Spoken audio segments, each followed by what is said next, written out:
right, thanks for having me. I'm excited to be closing this out and talking a little bit about the work we've done in Alzheimer's disease. I will include a little bit beyond just the MR, but some PET scanning technologies that have been instrumental in clinical trials of Alzheimer's disease and how the MRI can definitely help in interpretation of those scans.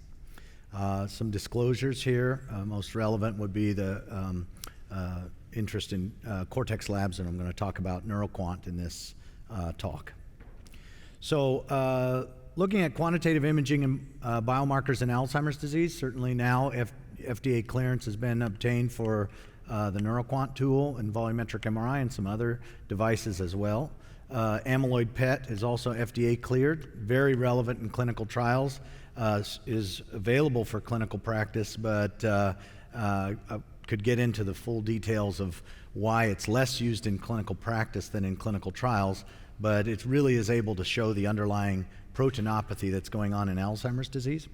And then also soon to be FDA cleared probably is tau PET, which is a really exciting new technology where the combination of MR and PET will be quite relevant because of the regional deposition of tau that could be relevant to the progression of the disease. So I'm going to talk to you a little bit about the background here and talk about mainly focusing on fully automated quantification of subregion changes in Alzheimer's disease, not only at baseline, but a little bit of longitudinal scanning that we use in clinical trials. The advantages of doing this at baseline for clinical practice as well as for clinical trials. And then looking at longitudinal imaging, which I think if we can navigate some of the clinical challenges of doing this in clinical practice, it will be very, very powerful because you're comparing an individual to themselves rather than to a normative database. And if there's time, a couple cases. So what's the idea here? Just essentially to be able to provide some objective data back to the referring clinician. We on the neurology side have often been somewhat frustrated at the lack of information that comes back regarding non-discrete lesions such as neurodegeneration. A lot of times the radiology colleagues are not feeling comfortable making a really strong call on the regional patterns of neurodegeneration that's taking place. So we need to open up the scans ourselves, looking at the scans in conjunction with our clinical information and understand whether regional neurodegeneration seems to match our clinical impression. And that's kind of the communication gap that's happening between the neurology referrer and the radiologist. And I think quantitation is one way to get around that, essentially say, well, here's the data, interpret it in conjunction with your clinical impression, and this is objective and allows you to put it into your overall impression. So it'd be similar to getting an echocardiogram where the referring physician only hears about the structural lesions that are taking place and doesn't get the ejection fraction, which has become such a key piece of following a patient. PET scanning, certainly it assists in the interpretation of the regional hypometabolism if you can have a quantitative read on that. And we would argue that the regional atrophy is another approach that would be amenable to returning objective information about. So as an example, I give this example of a patient who had been followed for about 5 years before this was even noted on the scan. And I'll have to tell you that this is a post-registration image where we are quite confident that the hippocampi are aligned left versus right, which is an added advantage to doing some post-processing on these 3D scans. But there were several scans that had not noted the asymmetry of neurodegeneration in this patient that was clearly aphasic with what turned out to be a semantic dementia. So it just shows that yes, there's no discrete lesion here, but yes, there's also very important quantitative information relevant to the clinical interpretation of this scan. So that's an exaggerated example because certainly you can see that this is abnormal by comparing it to the other side. If this were 3 years prior, this would be more subtle. And if this were a symmetric atrophy, it may not have even been called even at this degree of atrophy because being able to have that pop out is a little bit difficult. So So that's kind of the point, basically saying, well, we should try to incorporate clinical practice, some objective information, take the burden off the radiologist of making that hard call, make just a very objective and true statement saying, well, these are the volumes, and that appears to be abnormal relative to the database. You take that information as you will. I'm not making a call saying that this is degeneration or this is abnormal, because I don't know the clinical, if I as a radiologist would not know the full clinical story and wouldn't want to put that in the record saying I think this person has Alzheimer's disease. And you can't make that call in isolation anyway. So really you need to get this information back to the referring physician who has the whole picture, and I think quantitation is one way to do that. Now, GE's been a great partner to us in allowing this to be able to be brought out to the broader clinical practice, because one of the key pieces is making sure that the sequence that is being done is consistent with what the normative database has in its data set. So GE has allowed us to pretty much put onto one of their, I think it was DV25 or DV26, the brain volume imaging sequence that matches pretty much the ADNI protocol, the Alzheimer's Disease Neuroimaging Initiative protocol for 3D T1 weighted images. Okay, so, it basically shows a very beautiful, anatomical image of the brain, just as if you've cut open the brain. And in fact, if you were to strip off the skull and take this to a 3D printer, you have essentially what looks like a pathological specimen. And this is my brain basically taken, where we've taken a 3D image and stripped off the skull, sent it to Dean Kamen of Segway fame, and he put it basically through his 3D printer with the exact same specific gravity as the brain, or as he says it, and it really feels like you're holding a pathological specimen, but you're still alive looking at your brain. So we've done this for a number of individuals. We've seen, you can kind of see the general anatomy, and what it lays out for an individual seeing their own brain is the idea that, wow, you get a lot of information out of this scan that's anatomical, as if I'm opening up the brain and looking at it as a pathologist. And if you were to scan that every 5 years, you'd have the sense of like, okay, I can see how my brain is evolving over time and hopefully staying stable rather than degenerating. And once you get that concept, you say, well, the truth is you don't need to 3D print these things. You can actually, in fact, the computer is even better at detecting subtle change across time than your eye would be. So there's no reason to translate this into physical space. You can do this all in the computer. So to really lay out the changes that take place when you look at a healthy brain relative to an Alzheimer's brain, you definitely see there's massive structural change going on. So this is clearly an abnormal scan, and yet at what time point would you say that it's abnormal? I think the radiologist needs additional tools to be able to make that call, and quantitative assessment is one of those. Basically what we would take is an individual has clinical impression of mild cognitive impairment, meaning the first subtle changes that bring them into the physician. And at that point, you don't really know if it's a mimic, could be depression, could be just worried well. You don't know if there's neurodegeneration underlying this cognitive complaint. So what we need is really an imaging phenotype to say, almost like when a person comes to the ER with chest pain, you want to see if there's damage to the tissue itself underlying it. It could just be a panic attack or something like that. So let's look in clinical practice of cardiology, look and try to get a troponin or a CKMB to say, hey, look, the tissue is actually being damaged. We unfortunately currently don't have that for the brain. It may be coming down the line with some of the new blood markers that may be able to detect subtle neurodegenerative changes, but right now we're reliant on imaging. And if you can get that sense of the pattern of changes, you're going to be able to make your bets as a clinician to improve your predictive prognosis and say that this is likely to go on to Alzheimer's disease based on this regional degeneration pattern. On the other hand, if I see this individual and he's got no real sign of any degeneration in their brain, it looks just like a normal 68 or 70-year-old individual, you're going to say that that individual is more likely to go on without clinical change. You can't take out fully this possibility that it's going on to Alzheimer's disease or other dementias, but it definitely gives you an improved clinical predictive prognosis. The other hope is to basically use patterns of change to be able to distinguish between Alzheimer's disease and other diseases and other neurodegenerative illnesses. And I'll show you some evidence that we are very optimistic that that's likely to be the case. The other benefit of 3D post-processing and registration to the Atlas is the ability to be quite confident that the scan slice is exactly the same slice that you acquired back in 5 years ago. This is just an example, 2 scans done completely independently, not registered to one another, but both registered to the Atlas. And you know that slice 141 is always going to be the head of the hippocampus. If you see a lesion someplace, you'll be able to go to that exact same slice and be able to see the evolution of that lesion. That's just a side benefit for qualitative reads that this processing stream allows.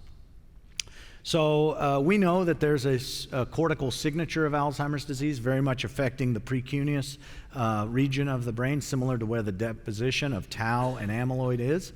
Also in the lateral cortices, you can kind of see in lighter blue the areas that are hot spots of degeneration, pretty much sparing the motor and sensory primary cortices and affecting the higher association areas.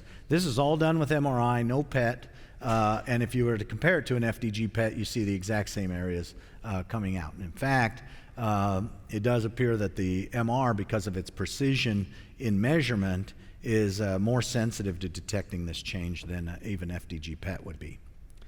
So if you translate that into reports, we tried to think of ways that we could communicate this to clinicians and radiologists, trying to hit the sweet spot of being able to make it interpretable, but also provide as much information as possible. So on the left, you see almost like what you'd see when you take your child to a pediatrician and they measure the height and weight and they say, well, you're right at the first percentile, or you're below 2 standard deviations below where we would expect the person to be. So we plot out the key structure volumes relative to that normative range that has been acquired over now thousands of individuals that have been scanned across time who are normal and characterized as clinically intact.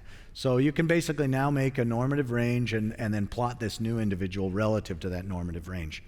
The right-sided scan report was something that was basically built based on interest of the interpreting radiologist to say, well, if you've measured every region, can you give us that full information of what's abnormal across the whole brain? And my response is, well, be careful what you wish for, because you're going to get 80 regions if you think of each side, and if you just set a threshold of 2 standard deviations, you're going to have some areas that are just abnormal by chance, and you return that to the general clinician or even the general neurologist, and they're not going to know what to do with this person's sort of left amygdala shrinkage or something like that. So you kind of have to have some expertise to understand, hey, look, is this a broad pattern that I'm seeing, or is it just a spurious region here or there that is out of the range of normal?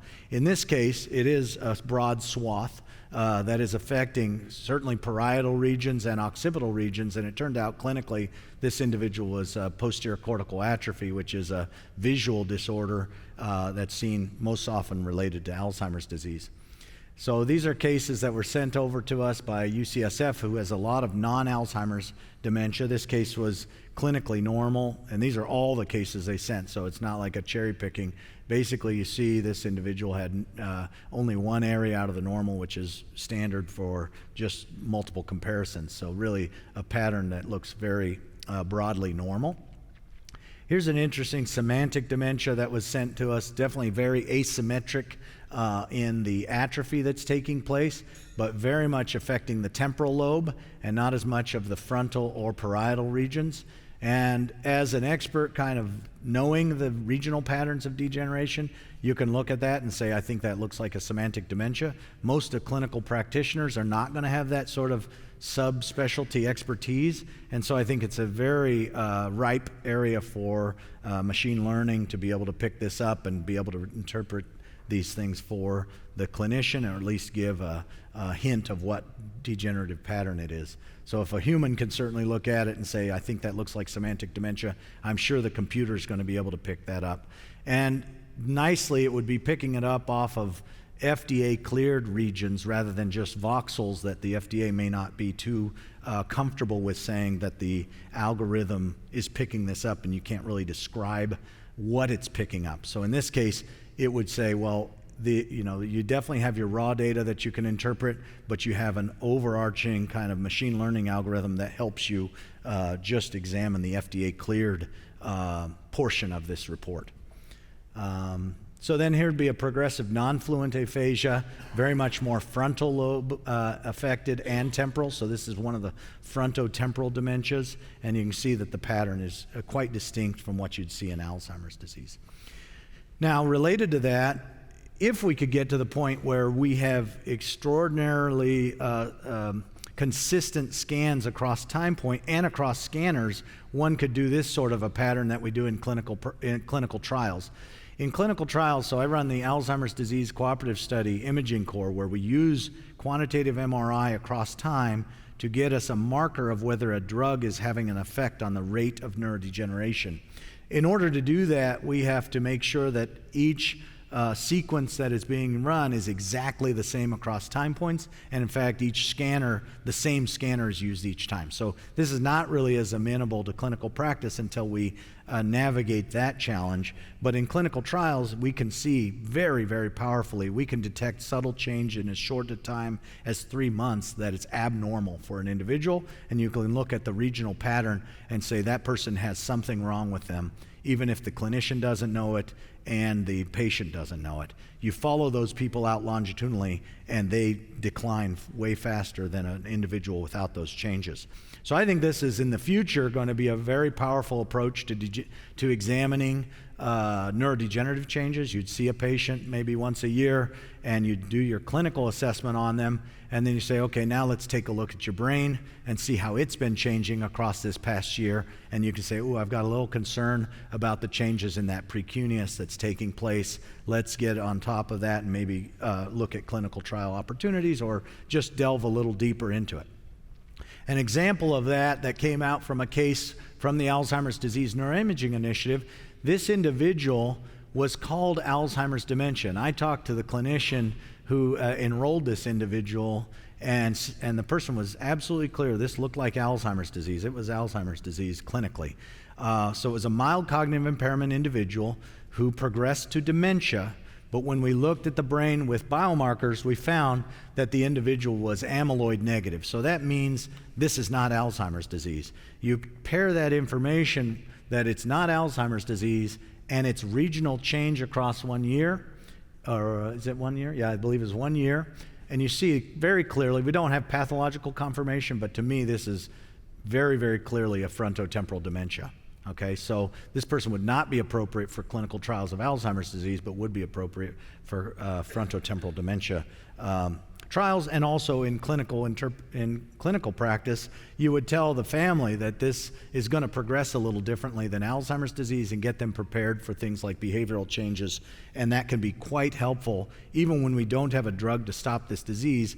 Telling the patient about what to expect and the family about what to expect can be absolutely life-changing in terms of avoiding devastating financial decisions or devastating driving decisions, etc. So I think that there's still clinical relevance. I still say that this is treatment, even though it's not a disease-modifying treatment. We do take care of these patients and manage them and try to help avoid the bad effects of dementia. So having differential diagnosis is important. Now let's move a little bit into the power of using quantitative MR for registration with PET scan information. Now, the one thing that I had been doing over the past several years as this new imaging technology of amyloid imaging came available in clinical practice is teaching people how to interpret these new scans. And the main thing that we're doing, let me just see if I can go forward to the scan. Okay, the main thing that we're doing is looking at this kind of fuzzy image and seeing whether this blackness, at least for florbetapir or what's called amyvid, is this blackness making it all the way to the edge of the cortex. And this is a perfectly pristine image. I mean, there's so much, I could show you so many others that are just got tremendous amount of extracortical binding and huge atrophy that really makes this interpretation difficult. These two are very, very easy to interpret, but even with that, it is a new approach to interpreting scans of PET scanning. But the main crux of the whole idea is to say, is this black binding making it to the cortical margin or not? In this case, it's not. It's washing out of everything except for the white matter, and that is a negative amyloid scan. And here it is staying in the cortex, and therefore this is a positive amyloid scan. Now, you're making a very strong call based on this, because you're telling the clinician, if you see this, this person does not have Alzheimer's disease, and you can make that strong of a statement. And that throws the whole world of that patient into a tizzy, because they're like, okay, what is it? So these are very important clinical decisions to be made, and it takes a long time to train nuclear medicine docs to interpret this. But the answer that I see is that since all you need to know is where is the cortex and where is the binding and is it abnormal, this is a perfect application for quantitative MRI to be able to determine that. Especially because when atrophy is the case, it throws off not only the clinician but also most of the template-based registration approaches, because you can see that this brain has shrunken tremendously relative to this brain, and if you were to use a template that most PET scanning does, it's going to mislocalize where the cortex is. So having a person registered in their same anatomical space is absolutely valuable. This is the report that is generated in a PET quant type tool, where we essentially just say, look, let's look across the entire cortex, all the regions, and relate it to the amount of binding and whether it's within the range of normal, which would be white in the cell, below the range of normal, which is blue, and above the range of normal in an amyloid scan, which would be red. So it's interesting that this really, essentially is not requiring you to pick the particular spots that are usually hot spots of amyloid deposition, because that can mislead you as well, because amyloid positive scans can be in places outside the precuneus, which is usually the hot spot, but not always. So looking at across the entire brain is a great way to be able to give you a sense of whether this is a positive scan or not. And what really showed me that this was going to be transformative is I ran this on one of our clinical trials that we had in the Alzheimer's disease cooperative study, and I had pre-interpreted the scans, just by qualitative read before running this PET quant tool on it. And I saw that definitely 2 people that were enrolled in this scan were amyloid negative, enrolled in this study were amyloid negative. So clearly they shouldn't have been in the Alzheimer's trial. They're not Alzheimer's. Yet I ran the scans, and when I opened up the folder, already on the thumbprints, I could see who was positive and negative. So instead of taking all that time to read through each one of these scans, I could see positive and negative very, very easily in just a quick view. And I've done this now multiple times. Even just last week, I did it with about 22 scans from one of our studies, and it hit it every single time. So this is not kind of rocket science. It's basically just saying, is there binding in the cortex or is there not? You need native space segmentation to make that call accurately like this. Tau imaging is going to be one of the very exciting areas to apply such quantitative approaches. This is a set of Down syndrome patients that were run. All of them are amyloid positive because Down syndrome patients have 3 copies of the chromosome 21, and that's where amyloid precursor protein is. So all of them produce about 50% extra amyloid relative to people who are not trisomy 21. So all those patients, if they live into their 40s, 50s, and 60s, they will get Alzheimer's disease. So all these were amyloid positive, but interestingly, you could see that this person's about the early 40s, this person's in their 50s, and this person's in their 60s. Is interesting to note that this individual in their 50s had more tau binding, so this is the tau deposition ligand. In this case, it was fluortaucipir. We also use MK6240 as another tau binding agent. And you can see that this individual had a lot of tau binding, and it turned out, why would this younger person have more tau binding than this older person? Well, we looked underneath at the genetics, and this individual was an ApoE4 carrier, and this was a non-carrier. So it's a really interesting approach to look at not only how amyloid and tau interplay together in conjunction with the underlying genetics, but also just being able to localize where that damage is taking place. So it'll be very important, because this is not just going to be positive or negative, it's going to be about extent, location as relevant for clinical practice when this does become a tool for available to clinicians. So with that, basically, I'd note that this is a very powerful approach. MR provides a baseline for looking at an individual's state of neurodegeneration, similar to what a CKMB or troponin would be for complaints of chest pain. For memory complaints, this allows you to look underneath and see if there's damage to the tissue underlying the complaint. Definitely useful in clinical trials for clinical practice for baseline scans and in clinical trials. Longitudinal imaging, not yet ready for clinical practice as much. Some longitudinal imaging to look at tracking, but really getting that pattern is going to require a tremendous attention to consistency across time points and across scanners. And then certainly the ability to look at these cases relative to the underlying pathology. So with that, I'll thank my collaborators. Certainly Anders Dale is a close collaborator of mine, and the whole group that's at UC San Diego. Thanks for your attention.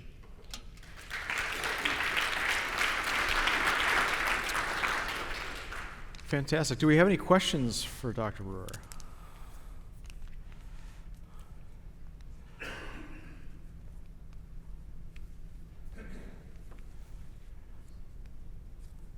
Any questions? That's fine. I know it's late in the afternoon. Get you, yes. Get you home. So let's give Dr. Brewer one final round of applause. Thank you. Okay.